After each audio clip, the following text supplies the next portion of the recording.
आज है 10 फरवरी 2026 दिन मंगलवार। Welcome back to clean news UP. चलिए देखते हैं उत्तर प्रदेश की 25 फटाफट बड़ी खबरों को। यूपी की अर्थव्यवस्था ने रचा रिकॉर्ड, 8 साल में दुगनी से ज्यादा बढ़ोतरी। उत्तर प्रदेश सरकार ने विधानसभा में पहली बार आर्थिक समीक्षा प्रस्तुत की, जिसमें प्रदेश की तेज आर्थिक प्रगति का दावा किया गया। वित्त मंत्री सुरेश कुमार खन्ना ने बताया कि 2016-17 में 13.30 लाख करोड़ रुपए की जीएसडीपी 2024-25 में बढ़कर 30.25 लाख करोड़ रुपए हो गई। पिछले 8 वर्षों में यूपी की अर्थव्यवस्था दुगनी से अधिक बढ़ी है। प्रति व्यक्ति आय बढ़कर 1,09,844 हो चुकी है।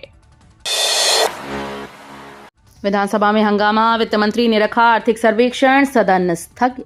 उत्तर प्रदेश विधानसभा का बजट सत्र सोमवार से शुरू हुआ, जो 19 फरवरी तक चलेगा। सत्र की शुरुआत राज्यपाल आनंदीबेन पटेल के अभिभाषण से हुई, जिसके दौरान विपक्ष ने हंगामा किया।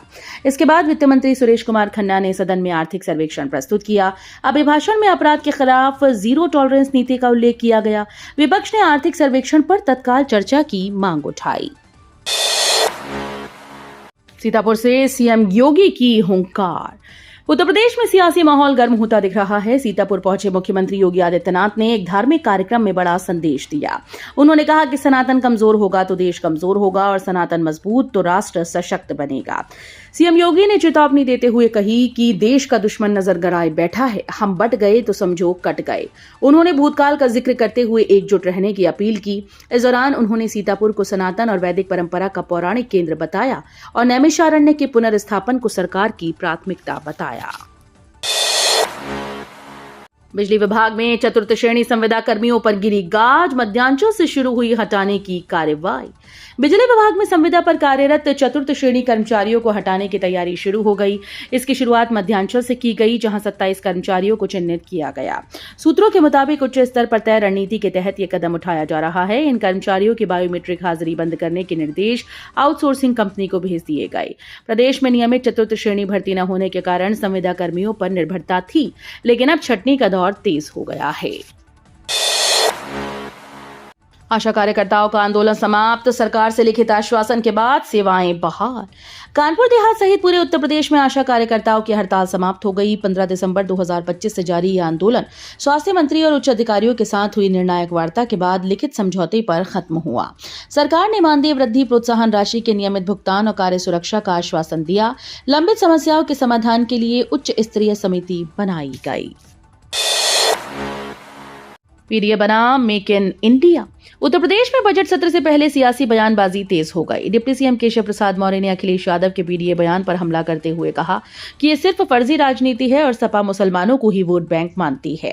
अखिलेश यादव ने अमेरिका के साथ हुए अंतरिम व्यापार समझौते पर केंद्र सरकार को घेरा।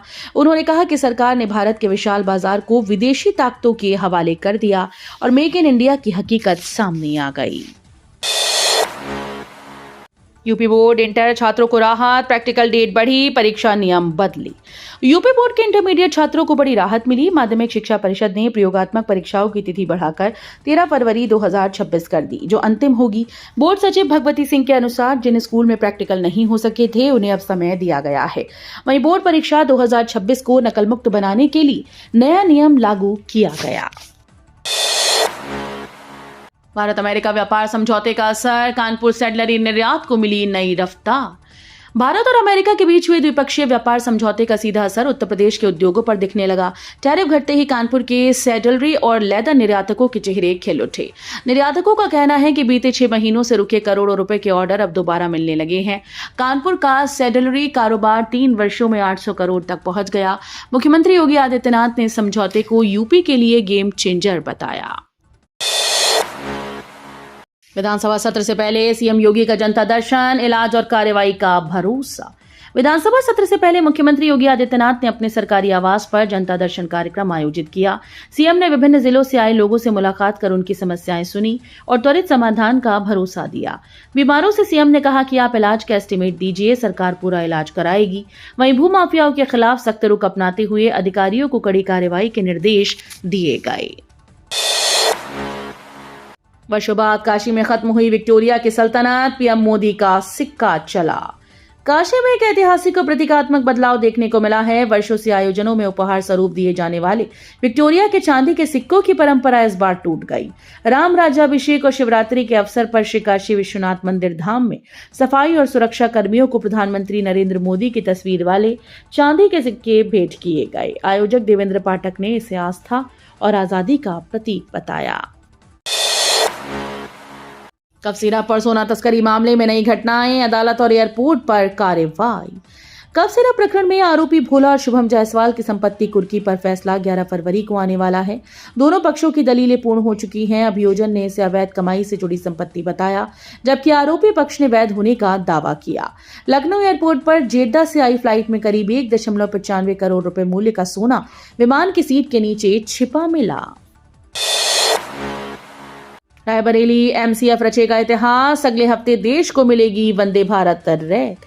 रायबरेली जिले के लालगंज स्थित आधुनिक रेल डिब्बा कारखाना अगले सप्ताह वंदे भारत ट्रेन की पहली रैक देश को सौंपने जा रहा है। एमसीएफ के महाप्रबंधक प्रशांत कुमार मिश्रा ने बताया कि कारखाना फोर्स्ड व्हील आर्म में आत्मनिर्भर हो चुका है और विदेशी निर्भरता खत्म कर चुका है। बीते वर्ष जहां 2025 डिब्बे बनाए गए थे, वहीं इस वर्ष 3000 डिब्बे बनाने का लक्ष्य है। अधिक कोच निर्माण से रेल यात्रियों की वेटिंग लिस्ट कम करने में मदद मिलेगी। संबल हिंसा केस में यूपी सरकार ने सीजेएम आदेश को बताया कानून विरुद्ध। संबल हिंसा मामले में इलाहाबाद हाईकोर्ट में सोमवार को उत्तर प्रदेश सरकार और अपर पुलिस अधीक्षक अनुज चौधरी की याचिकाओं पर सुनवाई हुई। याचिकाओं में संभल के तत्कालीन सीजेएम द्वारा पुलिस अधिकारियों के खिलाफ एफआईआर दर्ज करने के आदेश को चुनौती दी गई। राज्य सरकार की ओर से कहा गया कि मजिस्ट्रेट ने बीएनएसएस की धारा 175(4) के अनिवार्य प्रावधानों का पालन नहीं किया। सरकार ने तर्क दिया कि पुलिस अधिकारियों के स्पष्टीकरण और परिस्थितियों पर विचार किए बिना आदेश पारित किया गया। यूपी में नए पर्यटन और शिक्षा केंद्र। उत्तर प्रदेश में गोरखपुर में प्रदेश का पहला साहित्य पार्क बनने जा रहा है। 35 करोड़ रुपए की लागत से 4 एकड़ भूमि पर विकसित होने वाले पार्क में प्रमुख साहित्यकारों और महापुरुषों के विचार कलाकृतियों के माध्यम से प्रदर्शित किए जाएंगे। पार्क में आधुनिक पुस्तकालय, डिजिटल गैलरी, ओपन थिएटर और बच्चों के लिए साहित्य अनुभाग भी होगा। यमुना एक्सप्रेसवे पर अपैरल पार्क ने पकड़ी रफ्तार। यूपी में रोजगार और निवेश को बड़ा बढ़ावा। यूपी सरकार यमुना एक्सप्रेसवे औद्योगिक विकास प्राधिकरण क्षेत्र में 175 एकड़ में अपैरल पार्क तेजी से विकसित कर रही है। इसका मकसद उत्तर प्रदेश को प्रमुख टेक्सटाइल और अपैरल एक्सपोर्ट हब बनाना है। अधिकांश भूखंड आवंटित हो चुके हैं और कई इकाइयों का निर्माण शुरू हो गया। ये पार्क रेडीमेड गारमेंट्स के निर्यात को बढ़ावा देगा और युवाओं के लिए बड़े पैमाने पर रोजगार के अवसर पैदा करेगा। युवाओं के तनाव से निपटने को बीएचयू की पहल, आयुर्वेद कैप्सूल कोर्स शुरू। मोबाइल की लत, अनियमित दिनचर्या और तनाव से जूझ रहे युवाओं के लिए काशी हिंदू विश्वविद्यालय ने एक सकारात्मक पहल की। बीएचयू के भारत अध्ययन केंद्र में 15 दिवसीय Ayurveda for holistic health capsule course launch किया गया। इस कोर्स में आयुर्वेदिक दिनचर्या, मानसिक संतुलन और स्वस्थ जीवन शैली की जानकारी दी जा रही है। भारत के साथ साथ विदेशी छात्र भी ऑनलाइन और ऑफलाइन माध्यम से जुड़ रहे हैं। लखनऊ में चाइनीज मांझे के खिलाफ पहली कार्रवाई, 2 पतंगबाज गिरफ्तार। लखनऊ में चाइनीज मांझे के खिलाफ पहली बड़ी कार्रवाई सामने आई। गोमती नगर के 2 युवकों को स्थानीय लोगों ने प्रतिबंधित मांझे के साथ पकड़ा और पुलिस के हवाले कर दिया। हैदरगंज चौराहे के पास बाइक की तलाशी में रील में लिपटा चाइनीज मांझा बरामद हुआ। पुलिस ने शदफ और आयन खान को गिरफ्तार कर मुकदमा दर्ज किया है, जबकि तीसरा साथी फरार है। यूपी रोडवेज का सफर आसान और सुरक्षित, माघ मेले में 10 लाख यात्रियों ने की यात्रा। उत्तर प्रदेश रोडवेज ने माघ मेले के दौरान ऐतिहासिक रिकॉर्ड बनाया। 3 जनवरी से 2 फरवरी तक 10 लाख के करीब श्रद्धालुओं ने रोडवेज बसेस से यात्रा की। प्रतिदिन औसतन 1179 बसेस प्रयागराज से चलाई गईं। पीलीभीत डिपो की नई पहल के तहत बसेस अब मार्ग में कहीं भी खड़े यात्री को देखकर रुकेंगी। वहीं बलरामपुर में जनता बस सेवा शुरू कर यात्रियों को साधारण किराए पर 20% की छूट दी जा रही है। यूपी में सीखो करके शिक्षा का विस्तार, विज्ञान गणित शिक्षक होंगे कौशल शिक्षक। उत्तर प्रदेश में शिक्षा को सिर्फ याद करने से आगे बढ़ाकर समझने और खोजने की दिशा में कदम बढ़ाया जा रहा है। राष्ट्रीय शिक्षा नीति 2020 के अनुरूप विज्ञान और गणित के शिक्षक अब कौशल शिक्षक बनेंगे। 16 फरवरी से 18 मार्च तक लखनऊ के उद्यमिता विकास संस्थान में 1400 शिक्षकों का त्रिदिवसीय आवासीय प्रशिक्षण होगा। ये कुल 66 बैच में आयोजित किया जाएगा। पहले 1880 शिक्षकों को प्रशिक्षण मिल चुका है। लखनऊ में जल्द शुरू होगा गोमती क्रूज, सिर्फ 300 रुपए में मिलेगा रोमांच। नवाबों के शहर लखनऊ में जल्द ही गोमती नदी पर टूरिस्ट क्रूज का संचालन शुरू होगा। इस अत्याधुनिक क्रूज में एक साथ 200 लोग नदी की लहरों पर सैर का आनंद ले पाएंगे। क्रूज में conference hall, VIP lounge, digital screen और ओपन रेस्टोरेंट जैसी सुविधाएं मिलेंगी। लखनऊ विकास प्राधिकरण के उपाध्यक्ष प्रथमेश कुमार ने हनुमान सेतु के पास रिवर फ्रंट क्षेत्र में निर्माणाधीन क्रूज का निरीक्षण कर प्रगति का जायजा लिया। जनगणना 2027 की तैयारी शुरू, वाराणसी मंडल में बनी 2 चरणों की रूपरेखा। देश के पहले डिजिटल जनगणना 2027 की तैयारियां वाराणसी मंडल में शुरू हो गईं। इस बार जनगणना 2 चरणों में होगी। पहला चरण मई-जून 2026 में मकान सूचीकरण और मकान गणना का होगा, जबकि दूसरा फरवरी 2027 में पूरी जनसंख्या गणना संपन्न कराएगा। नागरिकों को स्वगणना का विकल्प भी मिलेगा। समीक्षा बैठक में अधिकारियों को डिजिटल माध्यम से 33 प्रकार की जानकारी एकत्र करने और इसे भविष्य की विकास योजना में उपयोग करने पर जोर दिया गया। स्वास्थ्य सेवाओं में यूपी की नई पहल। बरेली में मिज़िल्स रूबेला उन्मूलन अभियान शुरू हो गया है। कक्षा 1 से 5 तक के सभी सरकारी और निजी स्कूल्स के बच्चों को एमआर टीका लगाया जा रहा है। अभियान का उद्देश्य बच्चों को सुरक्षा प्रदान करना है। हरदोई मेडिकल कॉलेज अस्पताल में हाईटेक सुविधा शुरू की गई। हॉस्पिटल मैनेजमेंट इंफॉर्मेशन सिस्टम के तहत अब मरीजों को ऑनलाइन भर्ती और बेड आवंटन मिलेगा। डॉक्टर मरीज को देखकर भर्ती करेंगे और वार्ड में नंबर के आधार पर बेड उपलब्ध होंगे।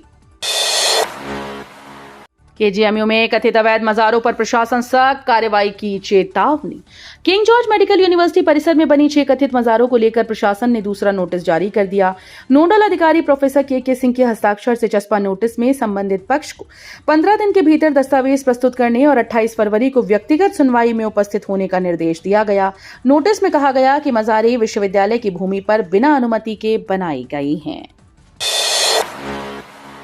ठंड की विदाई या कोहरे की वापसी, यूपी के 24 जिलों में आज अलर्ट।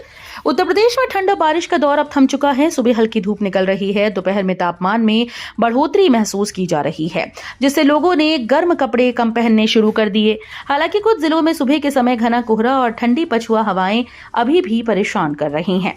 मौसम विभाग ने 10 फरवरी यानी आज को प्रदेश के 24 जिलों में घने से अत्यंत घने कोहरे का अलर्ट जारी किया है। यूपी में जीरो टॉलरेंस एक्शन, अफसर निलंबित, जंगल मुक्त, 2 करोड़ की ड्रग्स जब्त। उत्तर प्रदेश में योगी सरकार की जीरो टॉलरेंस नीति के तहत एक के बाद एक बड़ी कार्रवाइयां सामने आई। हमीरपुर में अवैध वसूली के आरोप में सहायक आयुक्त उद्योग समेत 3 अधिकारियों को निलंबित किया गया।